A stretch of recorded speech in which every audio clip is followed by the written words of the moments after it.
The following program deals with controversial subjects. The theories expressed are not the only possible interpretation. The viewer is invited to make a judgment based on all available information. Tonight on This Week in Redacted. After 12 years of skepticism, a husband's unexplained ghostly encounter revealed. From predictions to reality, is this the startling truth behind our economic chaos?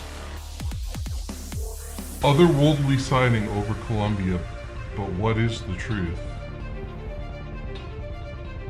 After 4 days of mystery, a live TV crew stumbles upon a tragic discovery. A close encounter of the comforting kind. A bizarre personal story. All this and more coming up.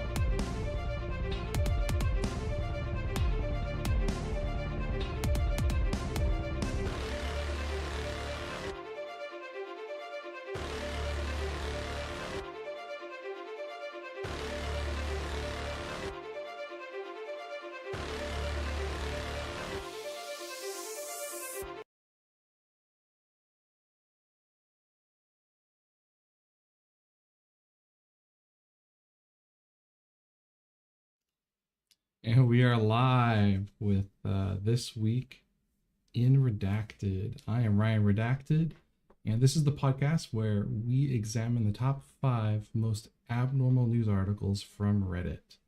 So with me as always is Chris Redacted. How you doing this week, man? Doing pretty good, man. It's been an interesting week this week. Just everything that's been happening in the world, work, life at home, gas being expensive. Oh man, the gas thing is crazy. I'm actually surprised there hasn't been like a conspiracy theory top post literally just around the gas, the way that people are on fire with the prices right now. I mean, it's pretty expensive. I think what it's like here in Los Angeles, I think it's like almost $6.50. I think we talked about this the other time. What's the max that you think it's going to hit? Because I know that there's that one gas station that's just like crazy. It's like a couple dollars ahead of everyone else. Well, there's what I think at Beverly Hills, it's like almost like $7.30 or something like that. Like, I don't think I think the highest it's ever been is maybe like $8 there, and I think the highest I've ever seen is probably what it is now.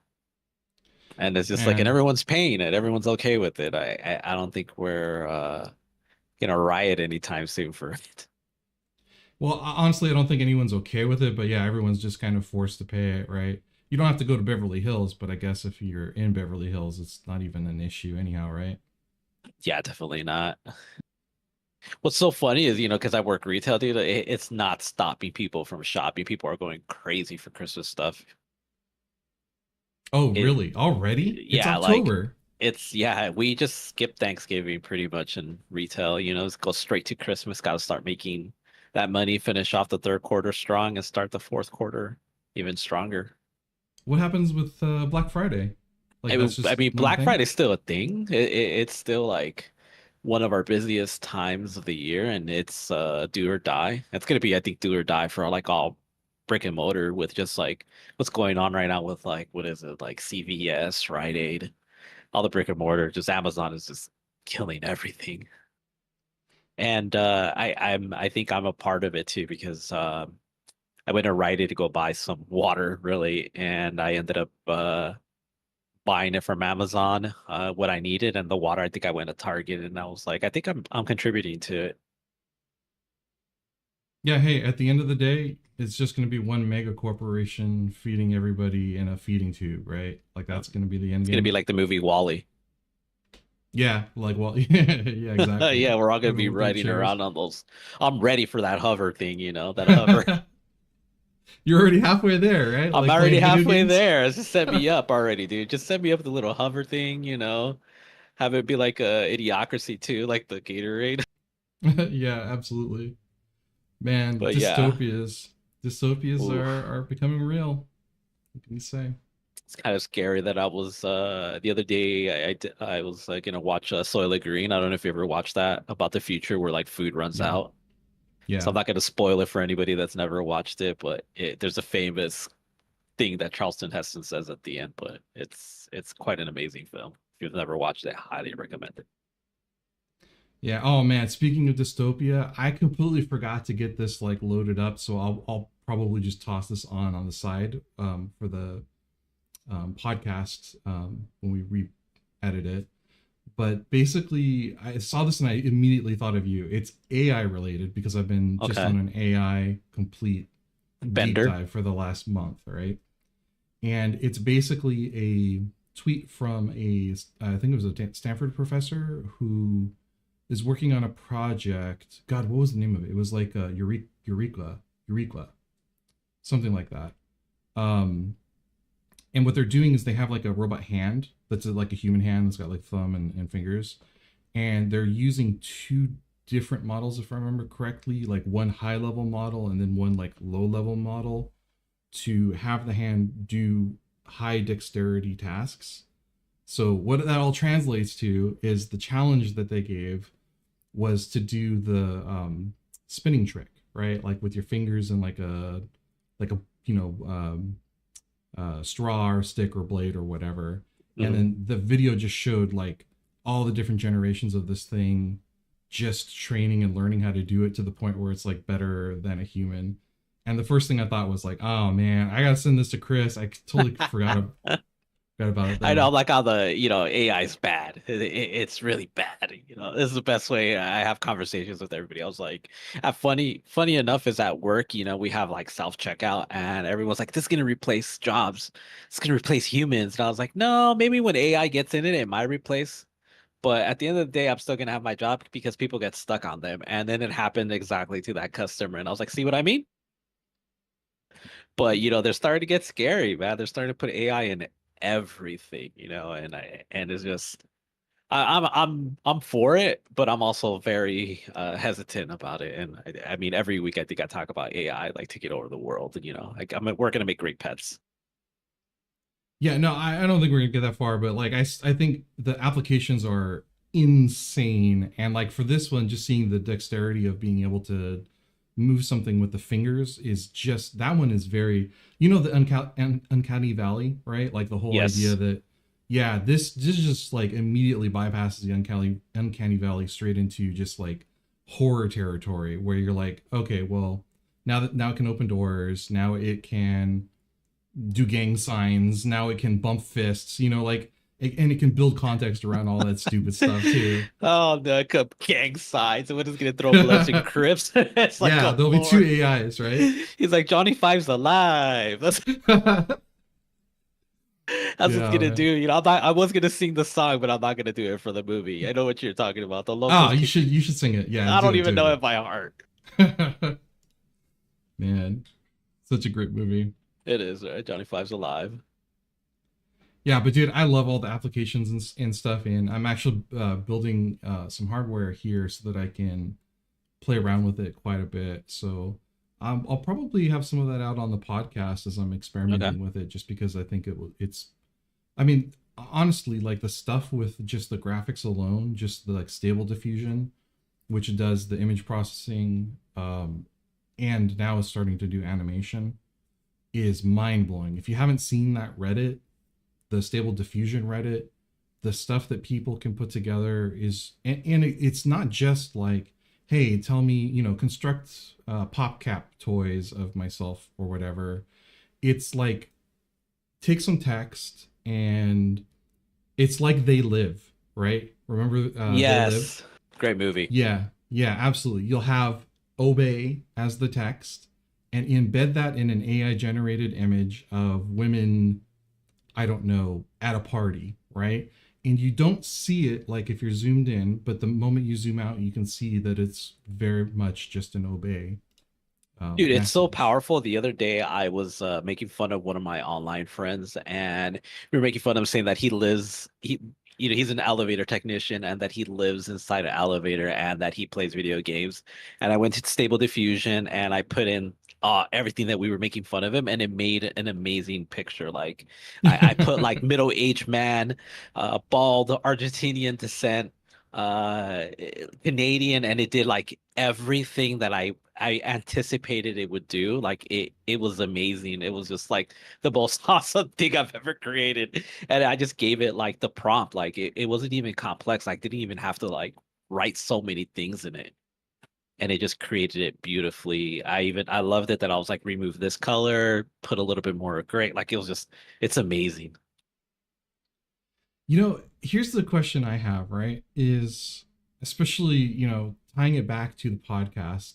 This week I watched a whole we were talking about this before we started, but I watched a whole bunch of videos on just debunking UFO videos, paranormal videos, those kinds of things, which we actually started doing in the last podcast. We were doing in the reaction side, and we're just like, okay, well, how would you Like go how would about? we do this? Like what do you think? Like how we were debunking it in a sense Yeah, and exactly. it felt like that's what we were doing a lot more than actually like trying to prove if it was real. We were just debunking it.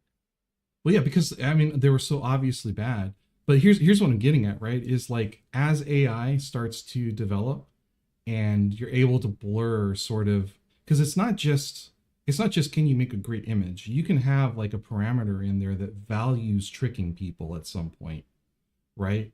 That starts to weight tricking people as the cost function that just basically is, this is the thing we're training this on. Man, when that happens, oof, you're gonna have all kinds of just videos that you're not gonna be able to debunk.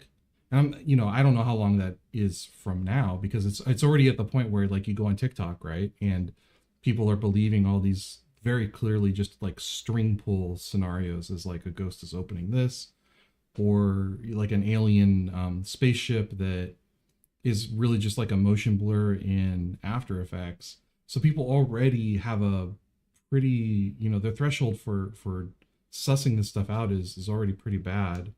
But when you have something that's like intentionally training to trick people, and it looks authentic, right? And it's doing all the right stuff. Man, it's going to be so hard to take any evidence online, any kind of like image, and use it as like a basis for, this experience happened. No, you're not wrong. Maybe they'll create AI to like counter that. I think what's gonna happen. Like Oh they're my gonna have to. god. That's what's gonna be. It's like AI to. It's gonna be like Blade Runner, but AI. Like really, that's what it's gonna be. Or it'll be Just like Terminator 2, Arnold versus, yeah, yeah. it's gonna be Arnold versus the T-1000. Like I think it's just, which is kind of scary. That's like sci-fi, crazy sci-fi, movie theory books. Yeah, I think that's what it's gonna be. I think people are gonna create AI to detect other AI, and if it's like designed to trick you, it's like people now write papers, and I've never used it, I've never seen it, but that you could have put it into a format page, and it'll say like, yeah, it's been written by AI, this specific amount of percentage. And I think with that image a couple of weeks ago, that what we saw too, like this was like AI generated, and it's going to be like that. It's going to get much more sophisticated, and it's doing it very rapidly. My favorite part out of all of this, though, like honestly, is that the dystopia that we're starting to edge into, like I did not predict any of that as a kid No, at all. I no, did no not see way. any of that coming. It's like making it Right? all AI, where it was like nuclear, uh, what is it, catastrophes and apocalypse is what caused it, and we're all gonna revert back to like the caveman era, and it's not even anything like that. It's like AI destroys the world. Yeah, and those stories definitely existed, right? There's plenty of this the AI destroys the world stories existed as I was growing up, right? But like I never saw it coming, like personally. Like I never saw No way. this I getting to couldn't even that tell point. you like 5 years ago that this what it was going to be now. Like this is what it was going to turn out to be. Like AI was just going to jump so ridiculously fast. It's like how computers evolved, I would say, from like the 70s to like I would say now. It's like how AI is developing and how rapidly it's just improving because there's so many people doing it. There's so many companies that are investing in it and putting all their money into it, all their effort because it's the future. It's like what you have Microsoft, Facebook, uh, Google, and that's just a couple of the big ones. And it's like other companies that I don't know of.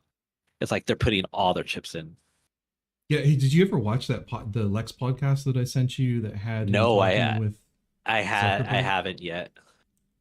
Okay, I'll see if I can put that just a quick overlay on the podcast, but that is some amazing. I feel like that's some amazing technology. Basically, what they did was they did a high res 3D scan of Lex and Zuckerberg, and they've got like a Quest on or like whatever the most recent headset is, and that actually there's face scanning that goes on, and they've mapped a 3D, essentially a 3D game model to Of them, their right? of them, yeah, of their face to so that when you move a portion of your face when you talk, the camera picks up the movement and then initiates the model and then transmits the model over, and it's eerie how human it looks like if you weren't looking and you weren't nitpicking, at least in the video that I saw, you would not be able to tell that it wasn't just them in reality. And then number two, they're having this conversation, and the experience of being in that headset and talking face to face with someone is incredible. And I just don't know if I'm imagine ready when for the that AI is though. there.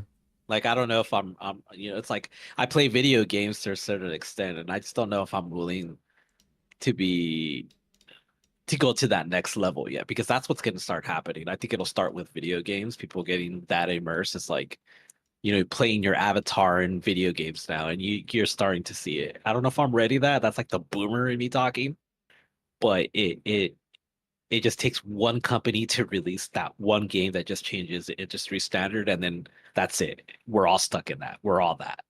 And it's like it may happen, it's like it started to happen like Half-Life Alex, I think, is one of those ones that already started doing things like that. And it's not completely AI, but it's like you're playing virtual reality. And I think once it does that, AI gets involved, it's gonna change the field. And I don't know if I'm ready for that. Yeah, it's gonna be a wild ride over the last or next 10 years, I think. Have you ever seen Battlestar Galactica or Caprica? Yes, I've seen both of them. Great. Okay, so like the whole the in the so for people that haven't seen Caprica, essentially the starting point that's relevant for this conversation is they're in the fall of Rome era of their society, and part of the fall of Rome is the decadence and the just you know every single sensation has to be fulfilled, and everyone's exploring everything they could possibly explore without morality being tied to any of their actions.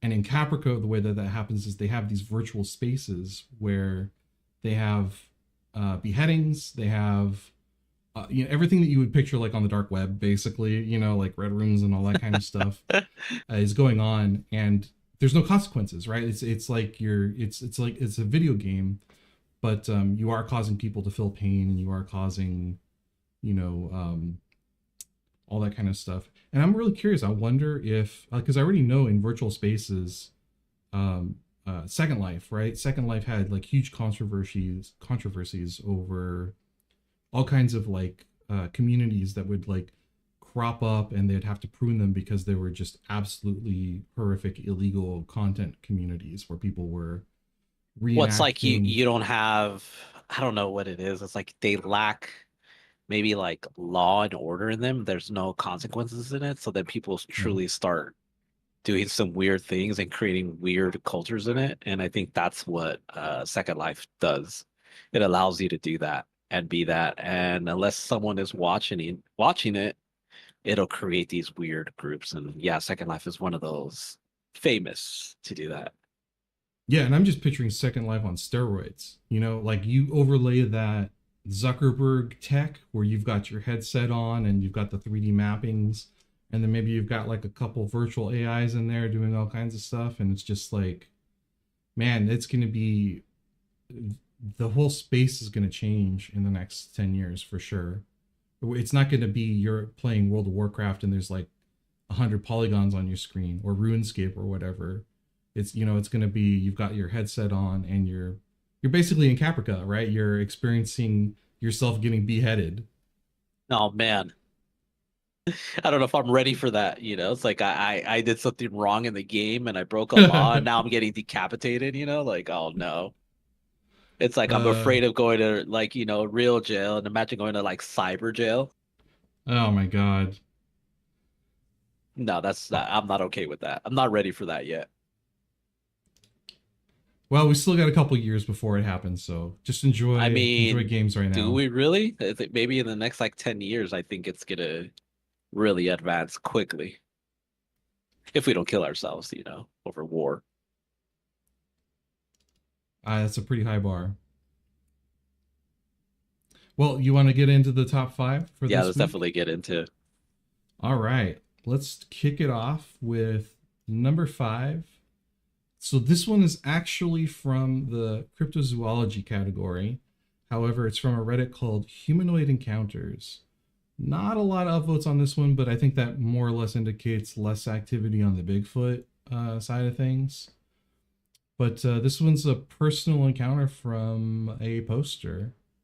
And so just kind of going over it, we've got this lovely picture here that the poster drew. And effectively, the claim is that they've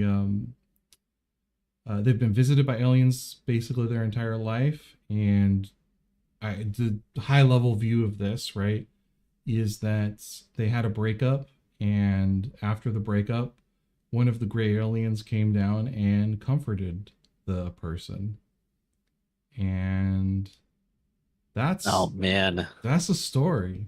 So it's I don't even know what to say about it. It's a strange story. It really is. I don't know anybody that's ever shared their personal alien encounters like that, coming and come visit them. I don't know anybody. Like I've never had a conversation that they have aliens come and visit them, or they've had grays, and just for movies. So this one's really hard for me to swallow, like to believe that this actually happens. And I'm a super believer, but things like this, I just I don't believe. It comes on the terms of like, you just have to believe me on this, and I can't buy into this. Like I just don't think it's to this caliber. There's something wrong with them. They went through a traumatic event, so now they're trying to reach. I think they're just trying to get people to like listen to them because they're hurt. They just got out of a relationship. But I just don't. I don't believe in this. I don't know what you believe, but this one is really hard for me. why do you have to pick on this poor person who's just sharing their experience about an alien picking them? Like, come on, Comforting like them, where do like you draw no, the line? Where do you draw the line? Huh? I'm not drawing a line or anything. But I mean, what do you think? Like, what do you feel? Like, what do you believe in this? I mean, you're the super Well, skeptic. oh man. Okay, so look, I have had experiences that I can explain, all right? And if I thought an alien had come down and visited me and I wanted to share that experience with people, cool. I think, I should be able to do that. I, On it's that hard to premise, believe. yeah, yeah, on that premise, I've had something super weird happen to me. I've shared it once or twice with a couple people, and yeah, it does. I'll sound like this. This is exactly so. To her credit, I've experienced something I can't explain. Most people think that you're crazy. Like you're crazy. You're actually crazy. I feel this person's actually crazy. There's actually something wrong with them. Okay, so here's where my question then is, right? Because we've been watching encounters and we're going to be wrapping that up and in this episode, right? Crazy, What makes the encounters people are crazy too? crazy. No, the last episode, crazy. I think Okay, it's last just episode crazy. Yeah, but okay. So now what what you're gonna say is what makes this person crazy? Like, where is yeah, the what's category? Where do I draw the line? What is it that they have to hit in order for them not to seem crazy? It's obviously this is not an accepted norm, and that's like a big problem with it. Now, there's been some great, you know, self books. Like Communion is probably one of the best ones about like alien visitation and having them come and visit. I don't know if you've ever seen that movie. It's Mhm. based off the book, and it's Christopher Walken's in it. And I think it's one of those great stories that's been shared. Like it was like a whole family that experienced this. So I think a lot of that of this trauma that have come from movies and books, potentially that someone might have had something like they might be like one-offs. So I I think a lot of people are crazy, dude. I've experienced this community before. They're not too far away from the Bigfoot community. These people are sending me pictures of Bigfoot of nothing in clouds, and I don't see a big difference from them. I've interacted with them, so Why do I you don't have know. to trash all these communities? I thought you believed in them. What's going I on? do, but that's what I'm saying. I'm looking for evidence, and all the evidence I'm finding is just it's garbage. It's just oh man, I sound like a super skeptic right now, but All right, it's I'll take the opposite side. All right, just so that we okay. Take have the like opposite a side. Like all right. I just don't believe. I don't believe in any of these. I don't think. I I think what we believe as an alien life is not this. I think it's totally different. I think it's much more uh, of a maybe a potential race that's just coming and visit us, but they're not coming down. They're not making themselves known like that. Maybe they might be abducting people and taking them, and those people disappear is what I think is actually happening, and maybe they're getting killed in the process. But I don't think that someone comes and takes them and probes them and comforts them like this. Like, no, I don't think this happens. It's a high bar to prove. And again, like we talked about this, I think a couple of weeks ago. If you think something like this is happening, get a camera. Or if you have like a spouse, shouldn't they experience something similar, right? Like there's all these like little low hanging fruit techniques you can use to basically highlight this thing's happening where it's not happening. Because here's an alternative, right? Uh, and a lot, I know this is going to sound crazy, okay? And I don't actually believe this, okay? But all of this could be happening in the person's head and still be true. So we're assuming all Which, kinds of things which, about experiences and reality, right? which is, you are right. This could be happening in someone's head. It could be happening in someone's mind, but I'll get to that later. But I think the mind is so powerful that I think it could potentially be creating this. And like I said, Sure, I'll get to that sure. later about that. Look, But it could in be psychology, yeah, it could be in someone's mind completely. Like they're manifesting this 100%. Now, is it actually, you know, being created from a manifestation? I don't think so. There's something wrong with you if you think that this is what's happening, that you're manifesting this, that you're creating this. No, I think you're actually potentially 5150. yeah, there's all these like lower level reasons for why a person might be experiencing this kind of thing that you have to go through these and rule them out before you jump to yeah, this experience is real. And having said that, think about all the movies and media that we've ingested in our lives that center around a person having an experience that nobody believes but is actually happening and true, and how crazy they look to everybody. And then the whole point is like after the fact is it was happening, and I everyone think else I was won't wrong. believe it until it happens to me. I have personally Yeah, had two UFO experiences my entire life, but I've never had like dreams of aliens coming and visit me or grays coming and visit me. I've never had that experience that I've been like, like followed or they come in the night, or a lot of people sometimes relate paranormal activity to actually ghosts. Not they're not actually ghosts, that it's actually aliens coming to visit you. I've heard that theory. I don't know if you've ever heard that. And I, I I've never heard that. Like I've never experienced strange paranormal activities to think that it's actually aliens. Like I don't believe that. I think that's too far fetched. yeah. Well, this one's definitely a thumbs down for me, just to be clear. I It's was just kind super of thumbs playing the down other for me. As side. much as I'm a Yeah. believer, like no, like I think this hurts more potential, any future movement that we have in this field, UFOs, like I think things like these like this hurt it. Like the whole bodies, Mexico, I think that hurt. It's like we went backwards. And things like this make us go backwards of actually proving if there's, extraterrestrial life outside of our own solar system or even in our solar system. I think things like this actually discredit it. Do you think that you have to rule out all personal experiences like this then? Potentially, unless it's a whole group. It's like a city. There's Okay. something experiences like that, or a whole family. Then maybe it'll be like the guy that wrote the book Communion. Like I think it starts getting a little bit on that there's multiple people reporting.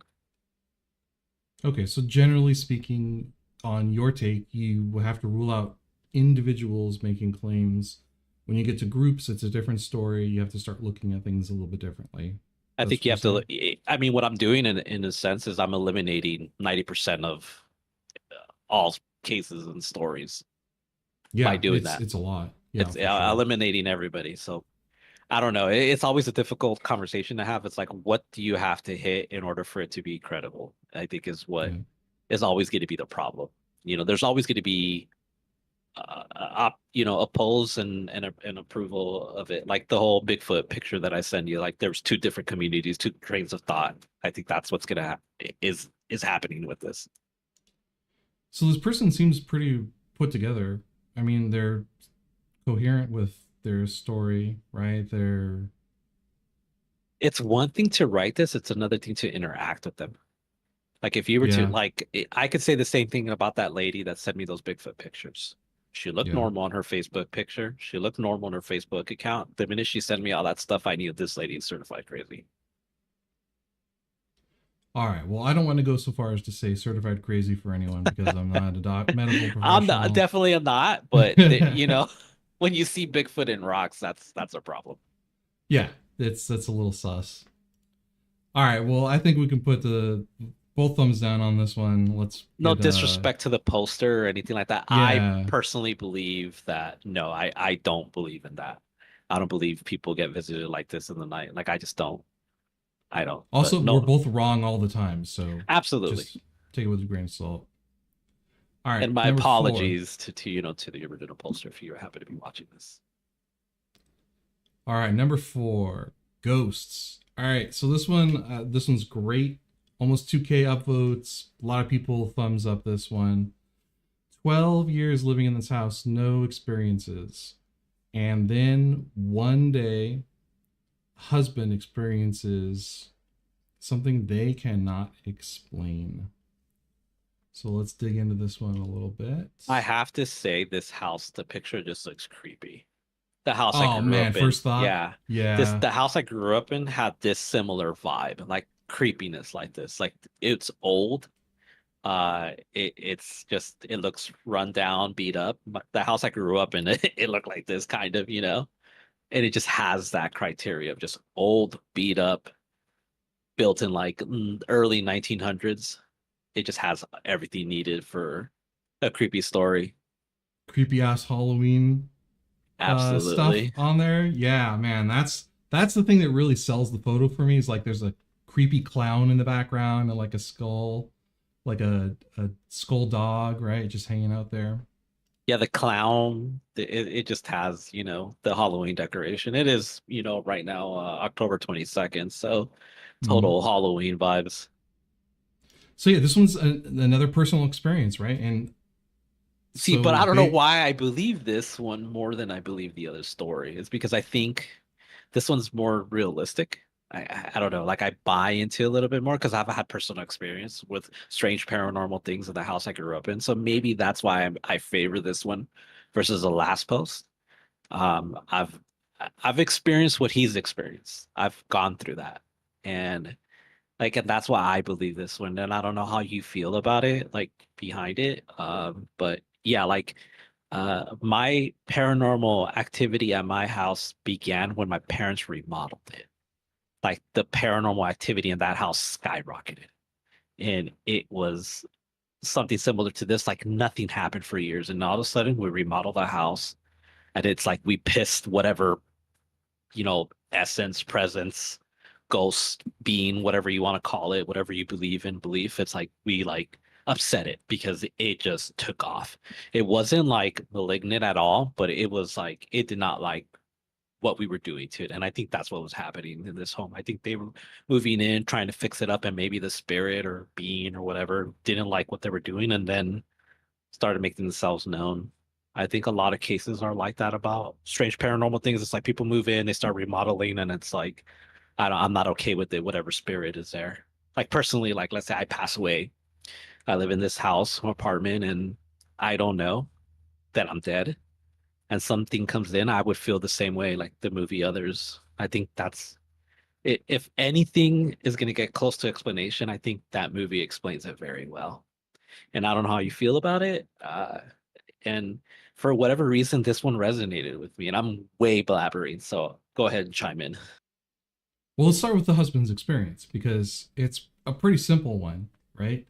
He basically said he saw a reflection of a male with a full head of hair walk across the kitchen.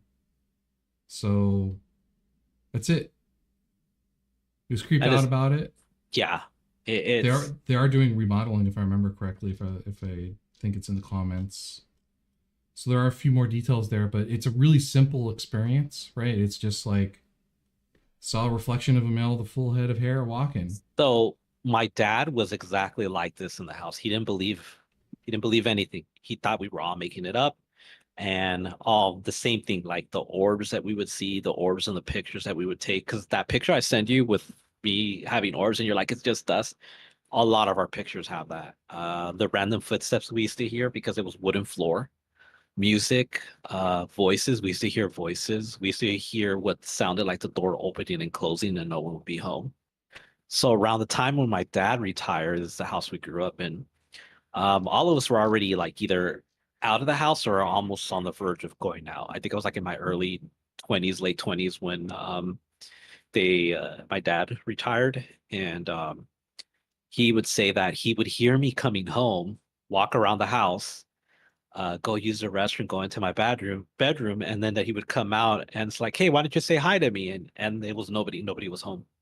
Mm. And he would hear things like that, and he never believed. He always had an explanation to it, but it was the same thing. He had this one time an encounter in the house that he couldn't explain, and the encounter was that when he retired, he got up in the morning because he was used to getting up in the morning because he was an electrician for the city of Los Angeles.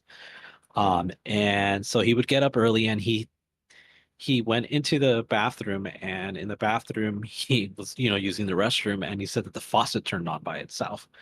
And he stopped and he looked at it and he's like, how did it turn on? And he's like, okay, whatever. He turned it off. So then he was trying to figure out like how it turned on. So he thought, well, maybe my mom turned it on. Maybe she was going to take a shower and she didn't realize that she had it on. And she went over and went to go look at the bedroom and my mom was sleeping. He's like, well, maybe Chris has it. Maybe he turned it on and maybe he's the one that was going to go take a shower. He goes in, he says, and I'm like dead asleep. And at the time, my sister had just moved back in. And he's like, well, my sister, maybe she went to go turn it on. And our house was like weird with the piping that if you turn on one side of the house, the other side of the house wouldn't get water. And he's like, well, maybe she got up to turn on the water. So he went down there, he went to go look at her because we had like 2 stories. So he went downstairs, he went to go look at see if she was, maybe taking a shower. And he says that there was no water running or anything. So when he went back into the bathroom, the water was running again. And he went to go look at my mom and myself, and we were both sleeping. And he just like turned it off, and he's like, I couldn't explain it. He's like, he said specifically that he saw the knob turn, but he just couldn't explain it. He couldn't, and he never believed, but that was the one thing he said. He's like, if this house was haunted, that was the one moment that I believed that it was haunted. But everything else, he had an excuse, or he just didn't believe. Like he was a extreme skeptic. I don't know if he was doing that to keep us calm because we lived there for like 30 plus years, but like this is how what their experience is like kind of what I experienced in the house I grew up in. Strange lights. There was lots of strange lights in that house. Voices. I mean, they only had this one experience though. In 30 years. years, yeah, like but that he experienced, so most likely all of the family is experiencing the random footsteps, the music, the voices. And my dad used to say the same thing. He's like, it's all in your guys' imagination. You guys just have a very vivid imagination. Yeah, there's nothing. The OP doesn't mention anything extra, I don't think. But I'm telling you from experience of the house I grew up in, he's like, he's seen it. And then the very last line is the orbs, the random footsteps, music, voices. He has always said that it's our imagination. My dad used to say the exact same thing. Yeah, but this one could have been like some dude walking around in their house, right? Like, there's maybe. It's not like he saw like a faucet turn, right? Or like a chair. But he saw a person like, though. Like he saw, and we would see that in the house I grew up in. Like we would see like random people. random people. There, we used to see a man in all, it looked like a wool suit, and then another lady wearing like maybe like a blanket, and she was like covered all, and then she would walk from one side of the house to the other side of the house, like through one bedroom to the other side, and there was like a hallway. And sometimes my mom would see her, and sometimes my dad would see her, and he would say, "Is like, oh, it was my sister, or it was your mom walking into their room," and you're like, "No, it wasn't." So things like that. Yeah, but okay, so there's some big differences. One, you had a consistency, right? Like your Super. experience, yeah, yours was consistent. This was like a one-off. Is what I'm reading it That's as. his one off though, because he didn't believe. But I'm I saying don't think the is, wife had I any think the wife, like the experiences, fact right? that she was, the post says like the orbs around the footsteps of music. That means they were all hearing things, including the kids. And the dad Mm, was the one writing it off, going like, "No, you guys are crazy. It's all part of imagination. There's nothing wrong with this house. It's not haunted. You guys are all tripping." That's my dad. That's my dad in a nutshell in that house. gotcha. I To see. this day, he still won't say that house is haunted, even though my mom and my three other sisters, my grandma, my aunt, and my other aunt, rest in peace, they all said. My cousin that used to live there for a little bit, she would say that she's like, "This house is haunted." I've had friends that would go over and sleep there, and they would all say the same thing. He's like, "Dude, your house was haunted." It's like I hated going to your house at nighttime. I don't know, man. Like the orbs thing, I don't Orbs could know. be dust, but like footsteps, voices, apparitions, None like I just none of these are like his experience, right? Like that's what I'm getting at. Is like it's not like the guy was singing a show tune, the ghost was singing a show tune as he was going through the mirror, right? It's like he's the only person that's experienced, and it could have, I don't know, it just could have easily been like another person, right? I don't know. I mean, first of all, I wasn't there, so I don't know. he's look, see, he's explained away every other experience, but this one he Yeah. can't. So they've all experienced stuff in that house. And he's sat there and explained it. Like my dad used to do that. He used to do the exact same thing.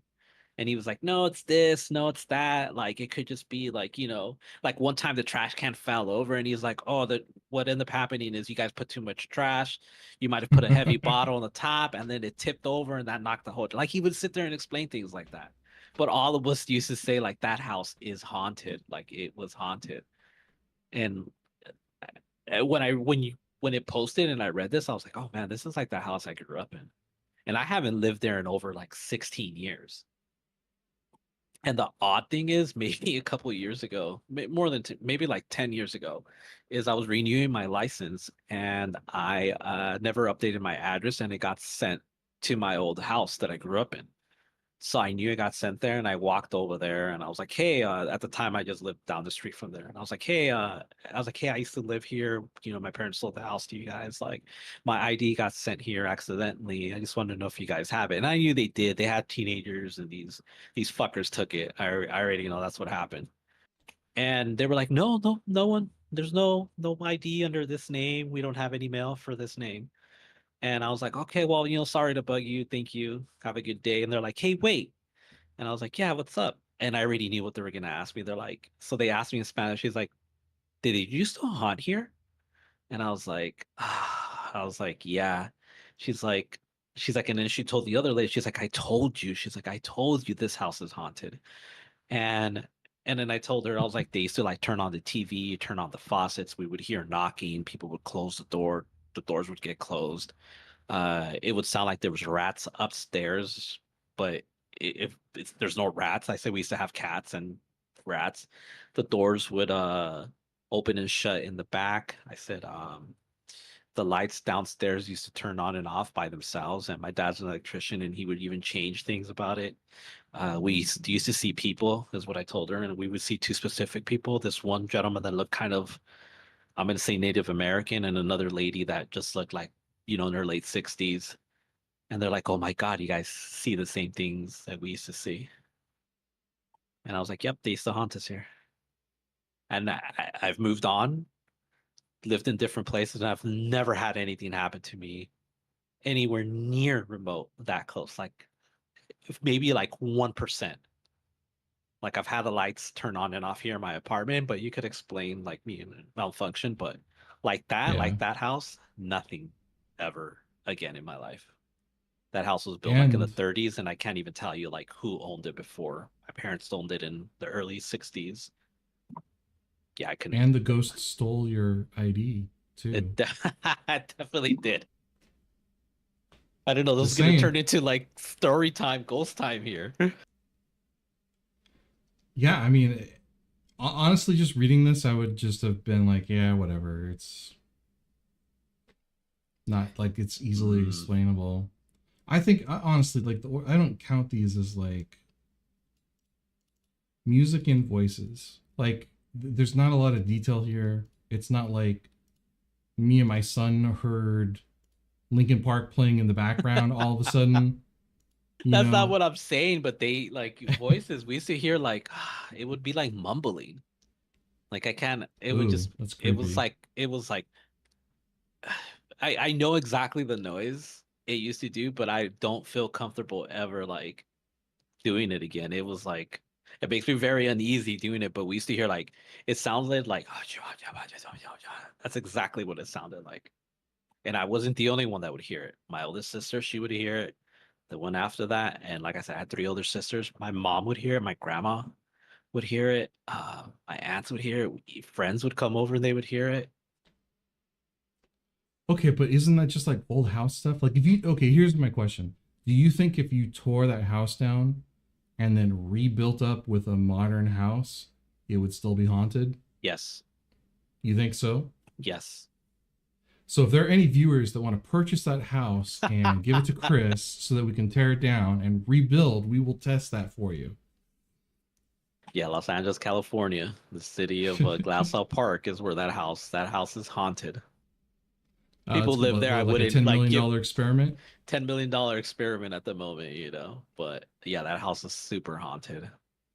And what's crazy too, it's on the street where there was devil worshipping also on that street because the street connects with another street and it makes a perfect cross that's upside down. And we would come across like sacrifices, dead chicken, rotting meat, What? yeah, like crazy stuff like when I was a kid. We would find like voodoo heads with like burros, which is like that Cuban cigar. It would be Uh-huh. seashells. We would find that around there in that street because it was an upside down cross. The church that was on that street, up the street, burned down, which is just like it was the Church of the Latter-day Saints. It burned down too. There was weird devil worshiping up that street too of some group. This happened like in the 80s that they were selling firearms or something like that.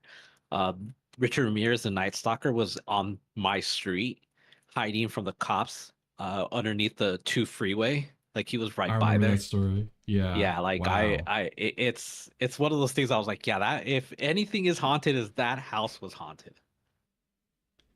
Man, the sacrifice stuff is really interesting. I did not know that existed. I mean, I've driven to. I mean, I told you the story about when we were driving around late at night and it was up in La Cañada and there was like The all people the. all in the white robes. It's like Uh, that I've wasn't La experienced that. Cañada. Yeah, yeah. I've experienced that up there too. Yeah, that was up in the haunted forest. The La Cañada stuff was like uh, pentagrams in the ground. I think a lot of frogs, stuff like Yeah, that. that was weird too. But yeah, there was a lot It's of weird, but devil that's worshiping. people. That's people. You know. Yeah, And it's why just are you infringing on someone's right to practice their religion? That's what I I'm want to not. know. I'm not, but it's just weird stuff. A lot of weird stuff happened on that street. I'm not gonna give the person's address because people still live there, but yeah, that house is haunted. Okay, we'll put the address in the show notes. How about that? Definitely, that way you could go check it out. All right, let's hit up number three. All right, number three. This one's interesting. Almost 3K upvotes. Pretty spicy on the spice meter, so a lot of people downvoting this one. And this one is an example of mirror propaganda. So this is a meme describing The people who claim Trump would crash the economy and start World War III have crashed the economy and started World War III. So we're talking a little bit about this one before the show. The And whole I'm not mirror propaganda is yeah. what you were talking about. Yeah, I'm not super up to date with propaganda techniques, but this one's was absolutely interesting, and it's just basically what it sounds like is accuse the people that you're against of the things that you're actually doing. And just as the teaser for the opener, right? It's kind of not aligned with sort of like the title here because it was kind of a clickbaity thing about It's the funny economy if you really crashing. think about it, like, because it's like at the beginning, people would all say that, like, Trump was going to crash the economy, he was going to get us into wars, and and then it's like, it's kind of crazy what's happening. And I'm not saying right now, like, yeah, like we're going into World War III. I mean, they've been saying we're going to World War III since like the 80s. It's like we've been in I feel proxy like wars for years. yeah, absolutely. And here's my take on this one. I think it is absolutely mirror propaganda. However, it's mirror versus mirror. And it's just crap light just bouncing back and forth all the time. Whatever side you pick It's like is going to be throwing. that Spider-Man meme, dude. It's what it is. It's just like Yeah, that's what it everyone pointing is. at everybody. Exactly. 100%, dude. That's my take on this. Oh, we should switch over to the big old meme. And so, I see stuff like this and I'm just like, first of all, is this really a conspiracy? No, I I don't mean, think it is. It's just as you said it's a mirror within a mirror, and it's one of those things. It's everyone's funny. trying to do this crap, It's right? Like that's funny. all it comes down to. It's Yeah. like it's not like the economy is like truly crashing. They've been saying it's been crashing for a year. I mean, it's rough. Inflation is pretty ridiculous. We're in these proxy wars, like, the Ukraine and Israel now, but we've been in proxy wars as long as I can remember since I was a kid. The whole Contra Yeah. wars, and it's like, that's which is fascinating. I started going into that, looking for stories and stuff like that, and it's just like this is the ongoing thing we've had for years. We put in puppet regimes like, United States does, and it doesn't always work out well. And I don't want to go down that rabbit hole of conspiracy theories. Well, it's interesting. It's also not something like people are already so disconnected with their local politics, their state politics, and federal politics. It's kind of a hard sell to have anybody expected to understand anything going on outside of any of that, right? Because people barely understand things that are happening around them. I mean, I don't even know my local politics. I don't Oh, even know dude, who my LA mayor is is at the time. yeah, LA is crazy, man. Karen Bass, or what's her damn name? God, I'm a terrible Angelino. Yeah. Um so, my take on this is I think what it comes down to is just the government's not structured to have any accountability on anything. So of course they're going to be doing all kinds of propaganda tactics, whatever they are. Like that's all that's going to happen because people are trying to optimize for winning, right? Or getting whatever it is that they want to have Dude, as my old done. political science teacher says, dude, it's a popularity contest, and that's what it is. And they're going to do everything they're going to possibly do to try to win it. And these are things that, like, his supporters are going to try to do, but then there's like opposite side, it's like, oh, he's got no chance now because someone is going to run now. And it's just like more propaganda. Like, I didn't Yeah. even know, like, the Kennedy, right? Like now he's gonna run, and now it's gonna be he's got no chance now. And I was like, well, where the f did this come from? Like, what left field, Dude, have you ever heard theory? Kennedy talk? No, I haven't even. Oh man, you got to listen to his voice. He has got like he sounds like he's like every single word is a challenge. Just like to get the sound out. Like it's crazy. I I'll mean, send you a clip. scarier than the last Joe, Sleepy Joe, post that he did like that, like where he like does that weird creepy thing, and he's just like, no. I don't know if you've seen that. I was like, No, no. yeah, they were asking him about something, and he's like, "What do you have to say? Do you have an answer for this?" And he's like, he just slowly turns around and goes like, "No." It was like the weirdest thing. Yeah, I don't know. I feel like this whole area is just with politics is just such it's a bad faith area. Everyone's always trying to win at the cost of other people, and for me it all comes down to the fact that there's just not there's no basic accountability for like why isn't there like a scorecard that every president goes through? Like you're saying your your team is going to accomplish X, Y, and Z over 4 years, Like, what and then did you over eight achieve at this years time? yeah, like every business has to do that. Every successful business has to come up with something like that and hold accountability for, if they're publicly traded, like their shareholders, and if they're, A privately fiscal owned. call is what you're saying. They're supposed to have a presidential quarterly call. How am I doing? How is the country doing? Sure. Like, that's what it should be. Yeah. Yeah. That's Why not? Like, come on. Like, this is like, the you first know, quarter earnings is how are we doing? Are we positive? Is there like you're I mean that's deep. yeah.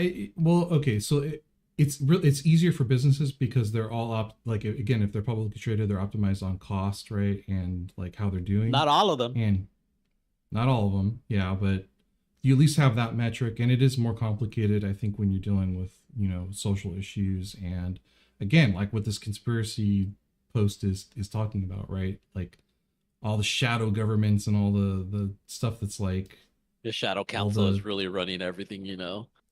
yeah. So it is but more complicated, but at the end of the day there should be some kind of like report card that's just at least easily digestible for people to understand how. But again, I mean that the problem is that who's going to trust any of the scoring, right? No, How do what you CNN? independently You're gonna have do it? CNN and Fox doing the Yeah, grading? No, it's not gonna. It can't be them. It can't be yeah. those It's all news media's grading. That's why it'll never happen. That's why it'll never work. Like to yeah. like really put out there like the real problems. I don't It's know. all It's hopeless, just folks.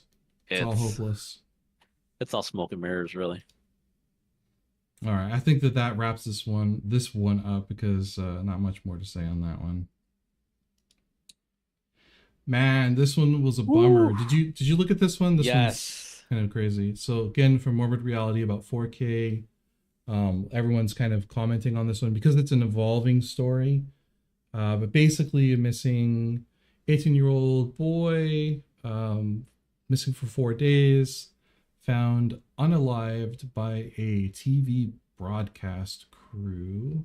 So And I do you know like the story behind the news, like how they found them? yeah, well, I saw that there was a sporting event going on. There was a lot of drinking, right? And also, it's not like a single, like, this is ongoing from what I saw yesterday. So it's still evolving.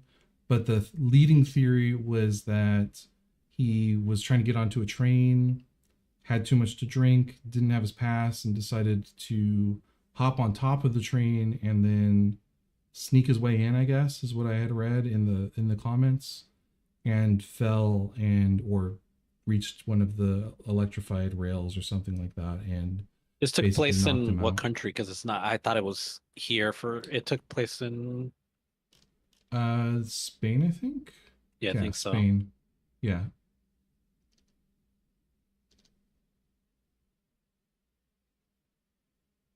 It's just sad. Like it's just they didn't know what happened to him and they found them. Like the picture, it is from morbid reality. Like it's really morbid just to catch something like that. Imagine you're the newscaster or just the cameraman and you accidentally find the person that they've been looking for and they are unalived. It would be traumatic. Like it made me sad when I watched it. And then I Yeah. read a little bit. It was just like, man, that was rough. Yep. And I guess this raises a question. Let's answer this one during the podcast. How about that? Do we want to continue with the true crime category as it stands? I don't Or do you think know. do you feel like, and maybe if you're watching, give us some input on this one because it This one's feels to always me hard. this one is always challenging, and it's challenging because one, it's there's tons of gore that falls into this category. um it's so close to home in a lot of ways. Like there's things here that are like about interrogations and we're also not able, we don't have the time to encapsulate the story as a like an actual story the way that you would if you're doing like a one-off true crime podcast. So it doesn't really facilitate anything more than reporting, which we can do, but I feel like it stands out like a sore thumb against the rest of the content. Yeah, it's like it's morbid. Really, like It is. yeah, it's Yeah. super morbid. It kind of changes the vibe we're pitching. Like now I'm all sad. And it Yeah. changes our Yeah. our, Yeah. our trajectory of where we're going because it's like we're going story, and now it's kind of like it derails us a little bit. And I want the most bummed out thing to be is the conspiracy section, because that one already gets me kind of like every single week. I'm like looking through the top couple conspiracies and I'm just like, oh man, to hell in a handbasket. It really is, and I think this one is just like it's heavy. I don't know if I'm okay with heavy. I don't know if our audience is okay with heavy. If all we were covering was heavy, then Yeah. our target audience would come just specifically for that. You know what? Let's cut it for next week and let's see how it Okay. feels. And if we want to revisit it, then we can. Not much more on this one. It's still an evolving story. They don't have like a lot of details. That's just the working theory as of I think Friday when I It's a took a look tragic at this. accident. That's I think what it is. Yeah. And let's hit up our number one. And of course, our number one is from the aliens community. Flying saucer captured on video over Colombia 2 weeks ago. Oh man. So, like I told you, I asked my fiance, I was like, what do you think? What do you think about this? And she said what you thought it was. It was a hot air balloon. And I immediately went to Google and I typed in hot air balloon and they don't look anything like this. So go on. oh They look no, nothing someone like had this. an Zoom into this thing. It looks nothing like a hot hold air balloon. on. Look, Like a weather this balloon. guy. Go look for a weather You balloon. look at this. That you is can't not tell a weather me balloon. that. Okay, it's a balloon though. That's the thing. It doesn't have to be like a weather balloon, Look at its shape. right? All right, let's zoom in on this a little bit.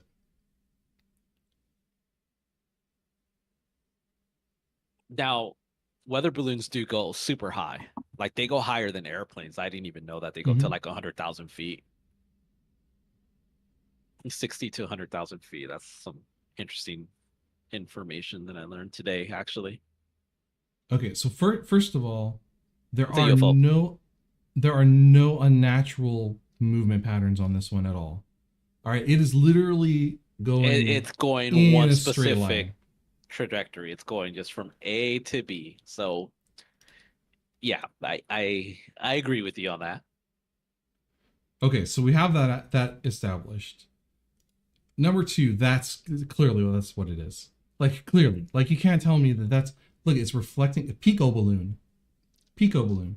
There's also like a whole bunch of these. Okay, so what is that thing that looks like a ring around it? Like what do you it's not perfectly round.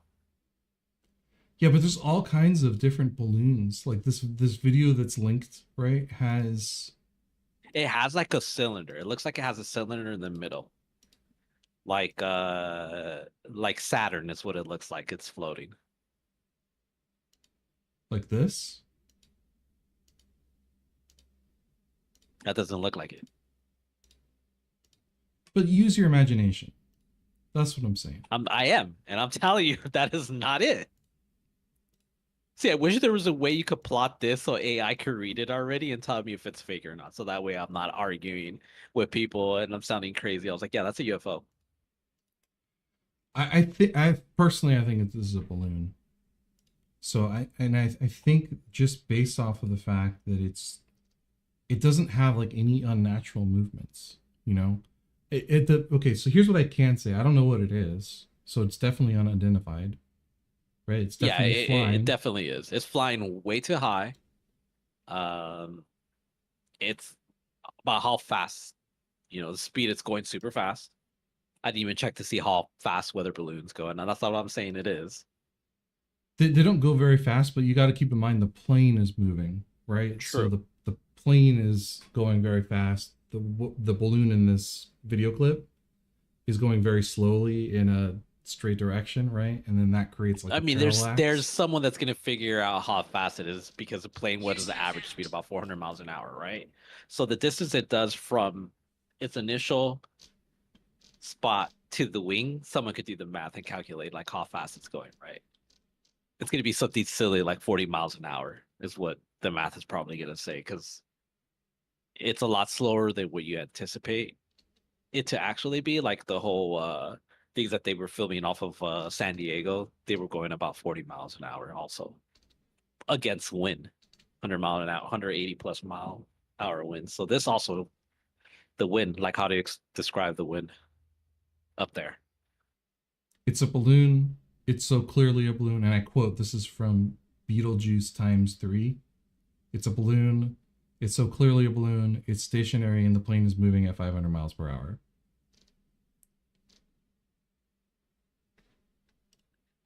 That's what you said. That you stand at that. It's. I'm not gonna disagree with you. I wanted to be a UFO, but it's just it's probably a balloon. I mean, here's the thing, right? Like, if it had some unnatural movement in it, I would be like, okay, I don't know what that Like is. if it made a sharp 90-degree turn, that's what you would say. Yeah. Like, okay, this is interesting, and you still wouldn't say it's a 100% confirmed UFO if it made a 90-degree sharp turn. I'm not going to say that it's one aliens until and I'm shaking hands with an alien. You know, like I think that's You're what gonna it comes down to. you're gonna draw a painting. Is that what you're gonna do? You know. Yeah, I'm not gonna I'm not gonna like drop. That was messed up, but yeah, you're not gonna draw a view. Oof. Maybe you interstellar Bigfoot, you know, interdimensional Bigfoot. Interdimensional Bigfoot. But interstellar Bigfoot, that's a new That's one. Yeah, another one. definitely. Yeah, No. definitely the newest theory. Yeah, but like I'm not gonna until aliens have, you know, Arrived. are here and You it's don't like believe in the reptilian, you know, theory that they're here already and they already govern everything that we know? that was a great movie and miniseries. Oh my V. God. Oh, I loved it so much, man. It was so good. It was. I remember it as a kid. It used to scare me. Dude, they filmed some of that, I think, at my high school, actually. Like some of the band shots or something before my time, before I was at the high school. But yeah, like I haven't seen I it, not even the remake. I don't know. There was like a remake recently, right? there was. I don't think I saw the remake now that I'm thinking about it. The miniseries I absolutely saw.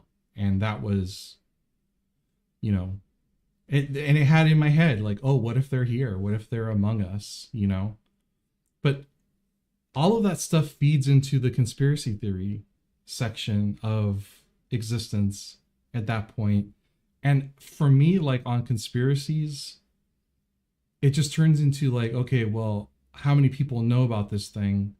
And it's just like, if it's more than 5, then it's in my just my take, right? If it's more than 5 people, then it's just gonna be public knowledge. Like conspiracies are you know, it's challenging to scale out conspiracy. You know, that's my take at least. Okay. Okay. Okay. So Now, we're. if reptilian aliens are involved, I don't know. Maybe it's different. So you're gonna say it's a hot air balloon? Yeah, I think this is a balloon of some kind. You know, it's definitely not a plane. It's not another plane. It's shaped like a saucer from this angle. But listen, you could get weird angles, right? Like maybe it's tilted. Maybe it's It look normally in an orientation and now it's tilted, you know? like it could also have been because you know how they have like that. It's like the circular part, and then there's something that tethers down.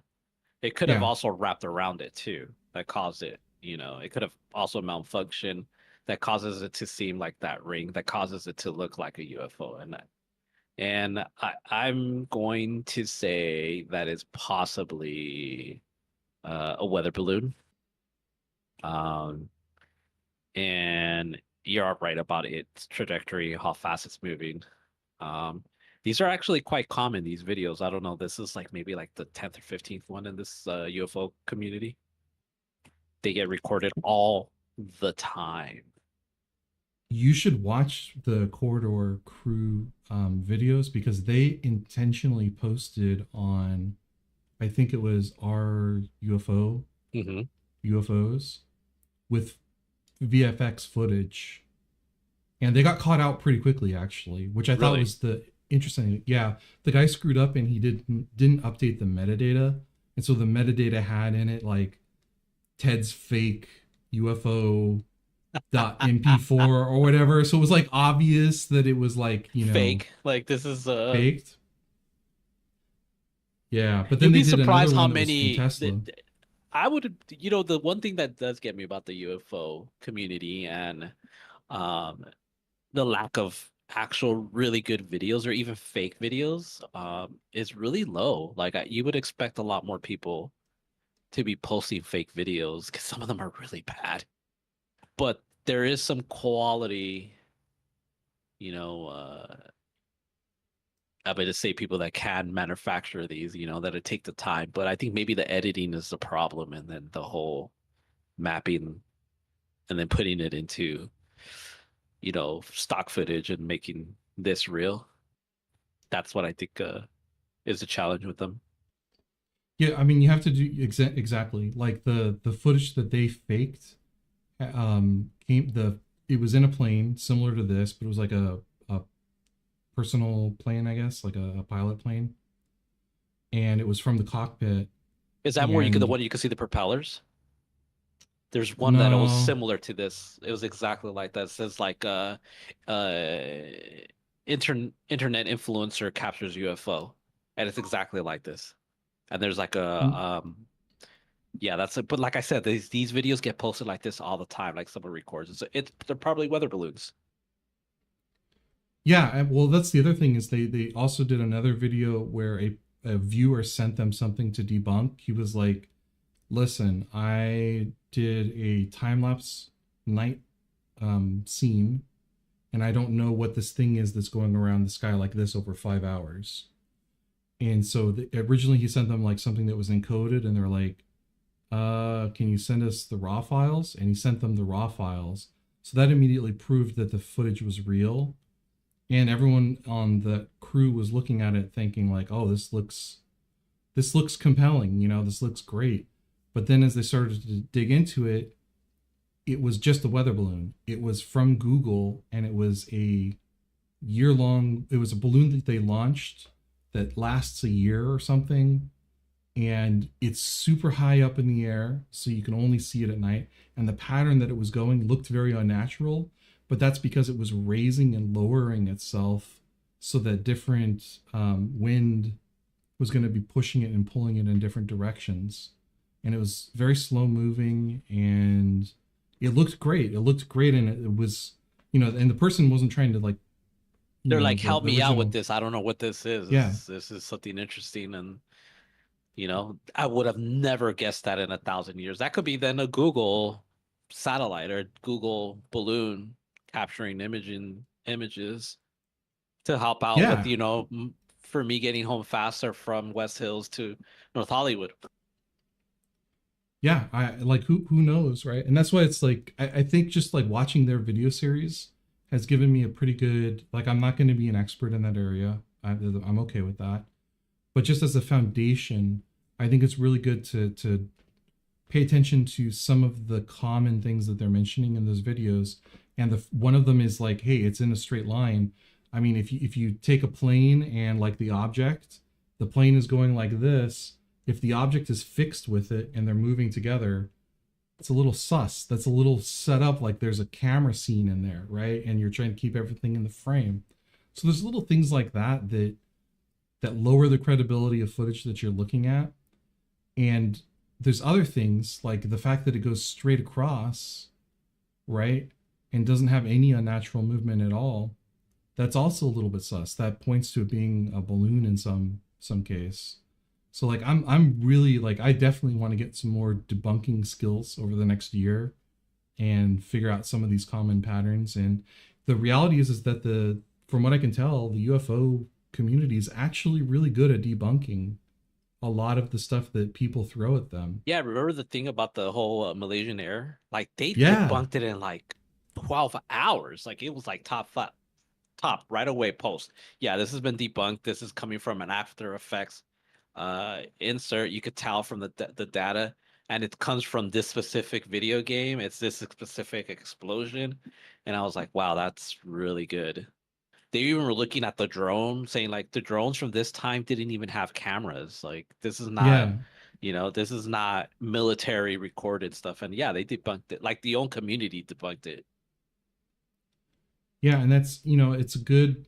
I'm really excited about that, and that's one of the things that I think after I'd watched the corridor videos, I was even more hyped that we're doing this podcast and growing it and starting to get everything dialed in, because it's not just, we talked a lot about people that potentially think are crazy, which I don't think that's a fair thing to say. I wouldn't call them crazy, but people who are falling into the categories of bad faith, where they're just trying to get attention, people who have some issue where they actually believe the thing, but it's not objectively true. It's not true outside of their head, right? There's all these like little subcategories of things that we want to rule out. And it's really exciting to see that the Reddit communities are trying to do that. I mean, Right? the Bigfoot community is really good at that too. They try to debunk it Yeah. very quickly. The UFO community debunks it very quickly. Yeah, that's, skeptics and believers. It's peanut butter and chocolate. You Yeah. know, that's the way it should be. Yeah, That's the way it it's should more be. debunking, and it's just like I'll sit there and I'll watch something, and I'll browse the internet at work, Reddit, and I'll see something. I'll be like, ooh, and then I'll wait for all the comments to come through, and then I'll sit there and I'll start reading them, and then right away I'm just like, yeah, that's what it is. Like I agree. Like none, I've never found a video that they could not debunk. Like I haven't seen it. I haven't had one posted yet where they say like I don't know what this really is. Like I can't prove that it's not a true UFO. I haven't experienced that in either of them.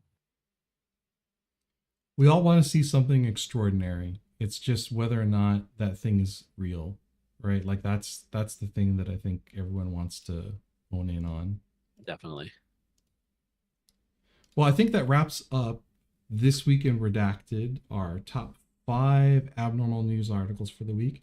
If you liked what you saw, please like and subscribe. It helps us build the channel. We're new YouTubers. We're absolutely new to all of this.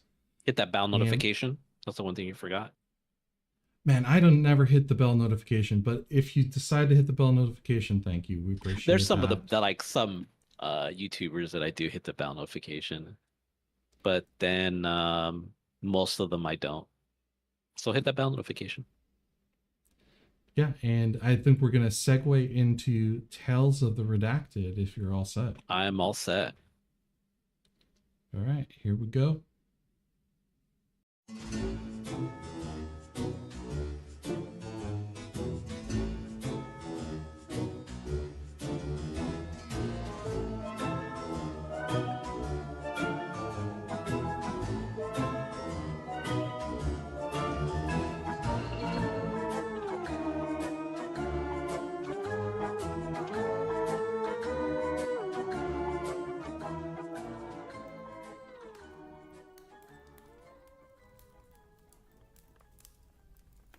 I really like your floating face.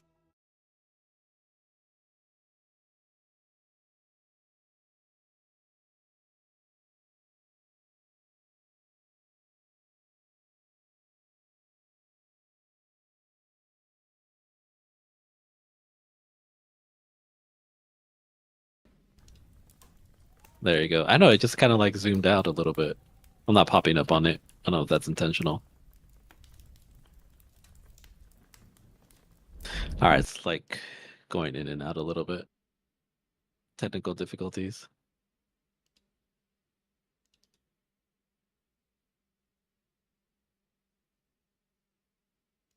I don't know. You can see me now a little bit. Yeah, hold on one second.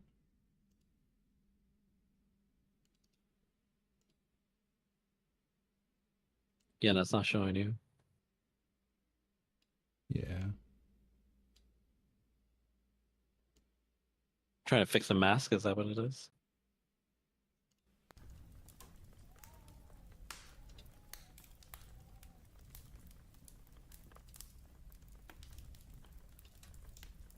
I think it's good that. Hold on. You're I'm also using a different light too source, so that's what might be configured differently. All right, there we go. Oh, I see. That's good right there. Oh. It looks like you're overlooking just a campfire. It looks hilarious. All right, here's what we're gonna do. We're Okay. gonna Looks good there. Yeah, we're gonna leave it at that. We're gonna redo the intro. Okay.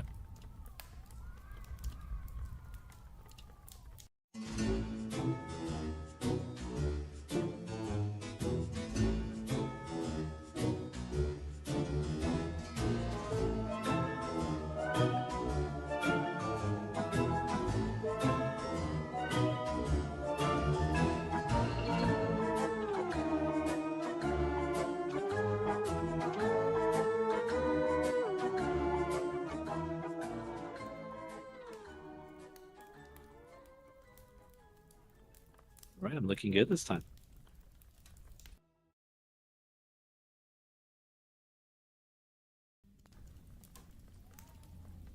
Okay, we're All good. right. I can get this editing. Okay, so this week, I wanted to try to stay away from the whole UFO, crypto, ghost, and I wanted to go and find a true, how should I say it? A true like time travel story. And what I ended up coming across was a serious amount of time travel stories, right? And one of the famous ones is the John Titor. I don't know if you've ever gone down that route where the guy said he came back from the past, from the future, and he was like from the year 2030. And I don't know if it's been disproven as a hoax, but from that, I found this other interesting thing that is kind of scary and interesting at the same time. Um, so, in my adventure of finding a really good time travel story, I came across many things. I came across movie titles and some really bad time travel stories. But in the process, I found this thing known as the gateway process. You ever heard of the gateway process before? So the gateway process is a thing known as the gateway experience. Is a term associated with document released by the U.S. Central Intelligence Agency through a Freedom of Information Act. And what it does, it covers the analysis and assessment of the gateway process. It's dated from 1983. The document was originally declassified and it was made available to the public in the year 2000, I think, three. And what's crazy about this is it is pretty much an analyst's perspective of time travel. It's an actual document. You can actually find this on the CIA website. Super interesting. And where they pretty much do a breakdown of the program where it explores the altered state of consciousness primarily through a process known as the hemisync. So they get the left and right part of the brain, and they involve audio technology to synchronize the two sides of the hemisphere of the brain. It was developed by this gentleman by the name of Robert A. Monroe, who was a very known author in the field of conscious exploration.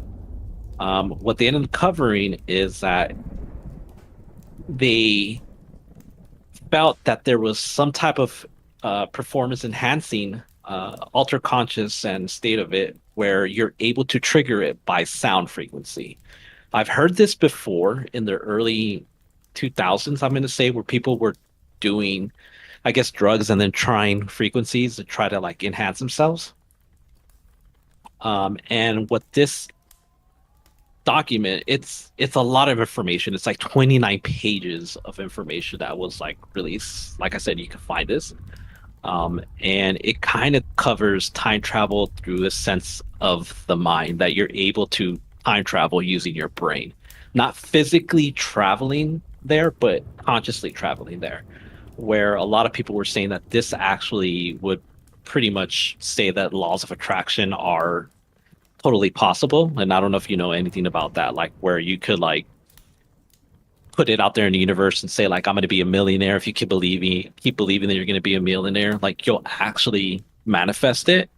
And that this is a research that kind of proves this to be true. Now, the document doesn't cover anything about it saying that it's like factual. All they do is they present the information. What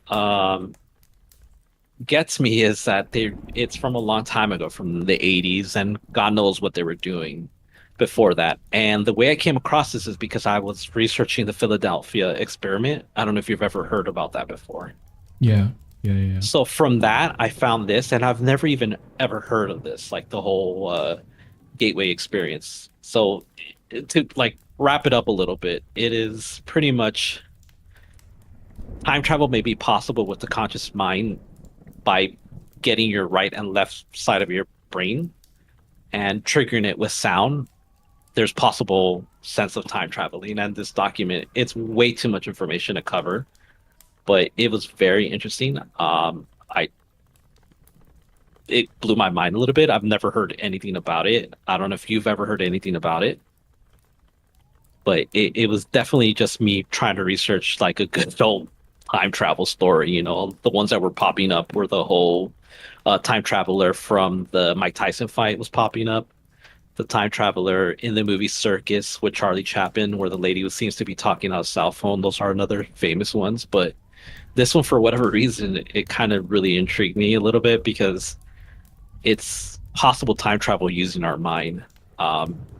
It does sound kind of crazy, and it may be a possible. There's ways you could trigger it, specific frequencies, and I did not have enough time to research like what specific frequencies you have to try to get to that. But it was a thing. The CIA was actually doing it, and they did 29-page report on it.